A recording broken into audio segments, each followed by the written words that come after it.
मेरी दादी जी की आखिरी इच्छा डायमंड या मनी नहीं थी।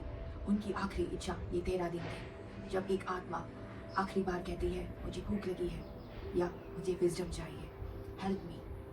This is what the Garuda Purana actually describes, so stay with me. हर संस्कृति में मृत्यु संस्कार होते हैं, लेकिन हिंदू परंपरा में ये अनोखा है।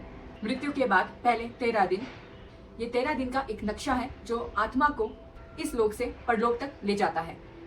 और ये सब लिखा है हिंदू धर्म के पुराणों में से एक पुराण गरुड़ पुराण में। सो आज हम जानेंगे कि ये 13 दिन होते क्या हैं, इन सब में क्या होता है। सो बने रहिए।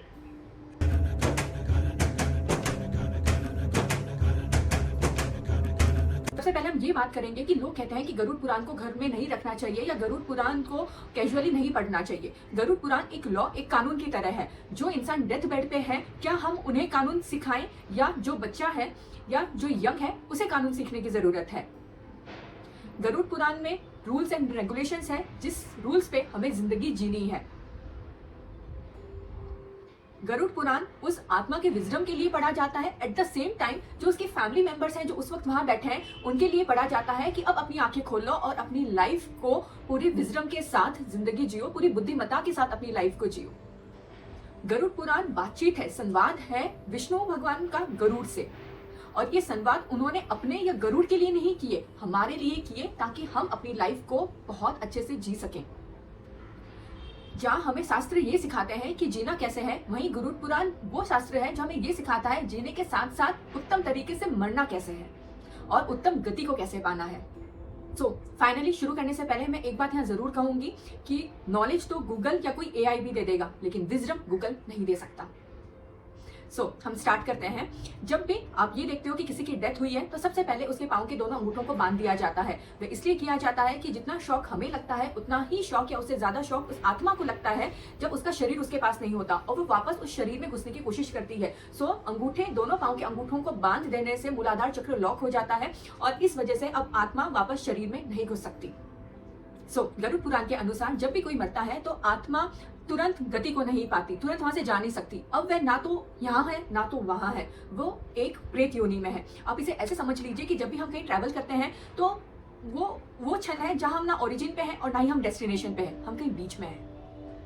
आपने नोटिस किया होगा कि जब भी किसी की डेथ होती है तो एक पानी का घड़ा होता है, एक मटका होता है जिसे फोड़ दिया जाता है और उसे घर का कोई फैमिली मेंबर अपने कंधे पे उठाकर वो जो डेड बॉडी है उसकी परिक्रमा करता है। एक्चुअली जो पानी बह रहा है वह हमारी लाइफ है। जब हमें जिंदगी मिली थी तो पानी जैसे जैसे बह रहा है, हमारी लाइफ वैसे वैसे गुजर रही है, हमें ध्यान नहीं होता। और जब पानी के मटके को पीछे धकेल दिया जाता है, वो दर्शाता है हमारी लाइफ का एंड। हमने अपनी लाइफ को कभी सीरियसली नहीं लिया। पानी जिस स्पीड से बहता है, हम भी अपनी जिंदगी को वैसे ही ग्रांटेडली लेते हैं और हमें पता नहीं होता कि कब एंड हो गया। इसके अलावा आपने देखा होगा कि जब भी अग्नि दी जाती है तो अग्नि हमेशा मुंह फेर के दी जाती है। इट मीन्स हमारा चेहरा साउथ की तरफ होता है और हम पीछे देख लेते हैं। इट मीन्स हम आत्मा को ये बताते हैं कि अभी आपको आगे बढ़ना है, हमारी जर्नी यहाँ होगी और आपकी जर्नी उधर होगी साउथ दिशा की ओर। इसलिए साउथ दिशा को पितरों की भी दिशा मानी जाती है। तो यहाँ आत्मा को पहला लेसन मिल गया कि अब मेरी जर्नी अलग है और जो मेरे अपने यहाँ रह गए उनकी जर्नी अलग है। यहाँ उसे पहला शॉक मिलता है और जब डेड बॉडी का अंतिम संस्कार हो जाता है तब तो उसे बहुत बुरा लगता है, क्योंकि उस आत्मा के रूप में वो डेड बॉडी थी जिसे वो कह सकती थी ये मैं हूँ या ये मेरी है, जिसमें वो घुसने की कोशिश कर रही थी, जिसके माध्यम से वो कोशिश कर रही थी कि मैं बाकी लोगों से बात करूँ। अब आपने उसका अंतिम संस्कार कर दिया तो जो उसकी आइडेंटिटी थी आपने उसे खत्म कर दिया। अब इस क्षण उस आत्मा को बहुत बुरा लगता है और उससे ज्यादा बुरा अब उसको और लगेगा जब उसकी अस्थियां, अब वो ढूंढेगी कि मैं कहाँ हूँ। अब वो अस्थियों को अपना मानेगी ये मैं हूँ। और जब हम अस्थियों का भी संस्कार कर देते हैं तब अब उसके पास कुछ नहीं बचता जिसे वो कह सके ये मैं हूँ। अब यहाँ से टाइम होता है जब वो अपने आप को अपनी फैमिली मेंबर से थोड़ा सा डिस्टेंस करने की कोशिश करती है। हम इसे एग्जैक्टली गरुड़ पुराण में कैसा दिया गया है डे टू डे वाइज वे जानने की कोशिश करेंगे। पहले 3 दिन आत्मा विचलित रहती है, उसे समझ में ही नहीं आता कि एग्जैक्टली हुआ क्या है। उसे खुद को पूरी तरह से समझ में नहीं आता कि उसने अपना शरीर छोड़ दिया है और वह अपने प्रियजनों से बात करने की कोशिश करती है। इसलिए कहा जाता है कि आप शांत रहिए, क्योंकि आत्मा सब कुछ देख रही है, सुन रही है और वह खुद बहुत विचलित है। अब 4 से 7वें दिन आपने देखा होगा कि जब भी घर में किसी की डेथ हो जाती है तो पहले 1-2 दिन सब लोग बहुत परेशान रहते हैं, फिर धीरे धीरे सब नॉर्मल होने लगते हैं, सब वैसे खाने पीने लगते हैं, सबका एक रूटीन शुरू हो जाता है, सोने लगते हैं। 7वें दिन क्या करना है, ब्राह्मणों को कब बुलाना है, कौन सा कार्यक्रम कैसे करना है, सब बात करने लग जाते हैं। इंस्टेड ऑफ उस इंसान को मिस करने के। अब चौथे से सातवें जो दिन है उसमें वह रियलाइज करने लग जाती है कि सब मोह माया था, है ना। हमने जो इतना अपनी mental energy, physical energy, finance, emotion, सब एनर्जी इस जिंदगी में खुद को छोड़ के जो सारी दुनिया पे लगाई, वे सब मोह माया था। ये अब उसे फील होने लगता है। इसे ये कह सकते हैं अब आत्मा को सच्चाई का एहसास होने लगता है। एट द सेम टाइम उसे भूख प्यास लगनी शुरू होती है।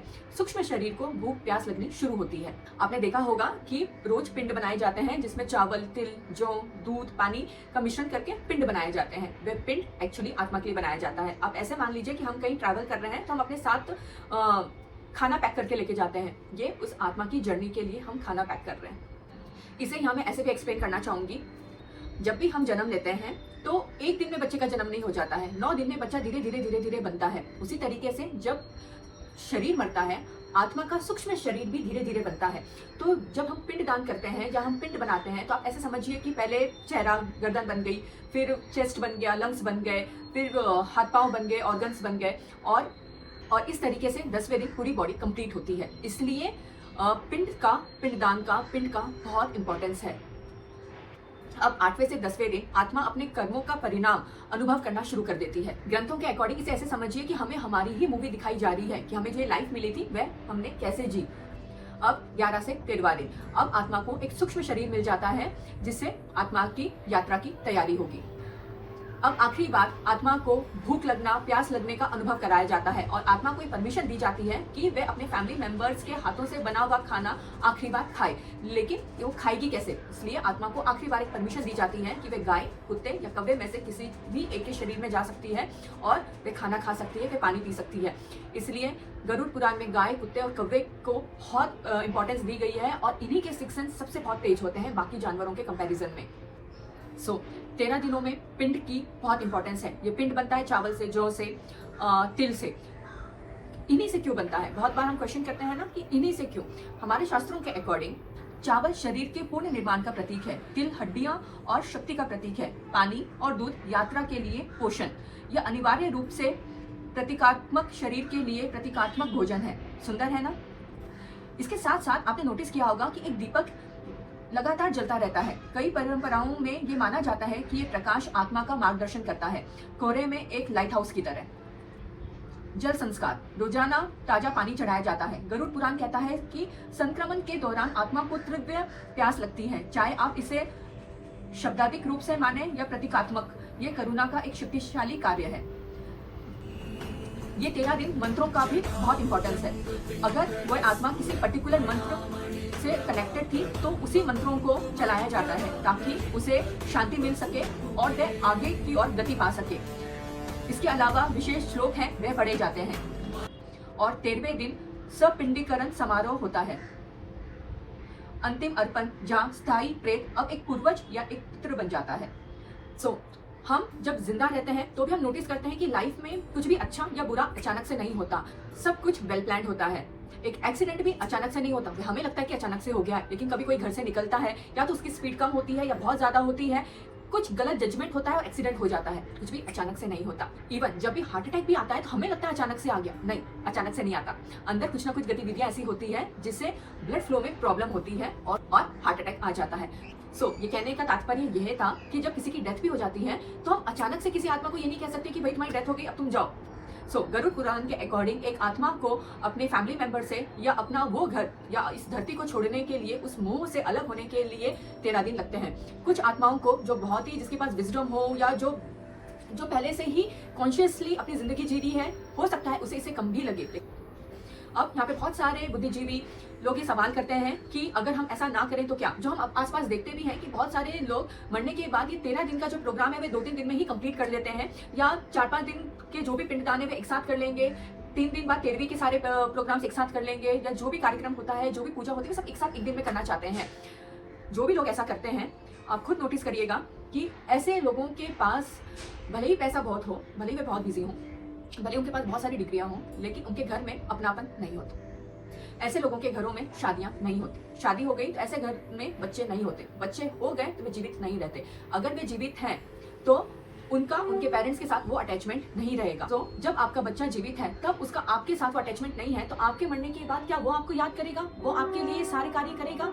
नहीं करेगा। तो ये आपके पितरों का आपको मैसेज है कि आपने उनके लिए कुछ नहीं किया तो अब आपके लिए भी करने वाला कोई नहीं होगा। जिस तरीके से उनकी आत्मा को गति नहीं मिली या मिलने में तकलीफ हुई, उसी तरीके से आपको भी वही पीड़ा होगी। ऐसे लोगों के घरों में जब कोई भी बच्चा होता है, आप उसकी कुंडली देखिए, आपको मोस्ट ऑफ द केस में ऐसे लोगों की कुंडली में पितृदोष मिलेगा। अपने रिचुअल्स अच्छे से निभाइए। इवन आज की डेट में फॉरेन कंट्रीज में ऐसे बहुत सारे लोग हैं जो हिंदू धर्म के इस रिचुअल्स को मानते हैं और ये रिचुअल पूरा करने के लिए वो हरिद्वार, गया जैसी जगह पे आते हैं। इसलिए मैं हमेशा कहती हूँ कि अपनी संस्कृति को निभाइए। अगर हम नहीं निभाएंगे तो कोई और निभाएगा, और एक दिन आएगा जब हम दूसरी संस्कृति वाले लोगों से हमें ये पूछना पड़ेगा कि हमारी संस्कृति में क्या था। और ये बात याद रखिए, हमारी संस्कृति हमसे नहीं, हम हमारी संस्कृति से हैं। हमारा अस्तित्व हमारी नींव से है, हमारे रिचुअल से है, हमारे सभी संस्कारों से है। अपनी नींव को मजबूत रखिए। अपना ख्याल रखिए। जय हिंद।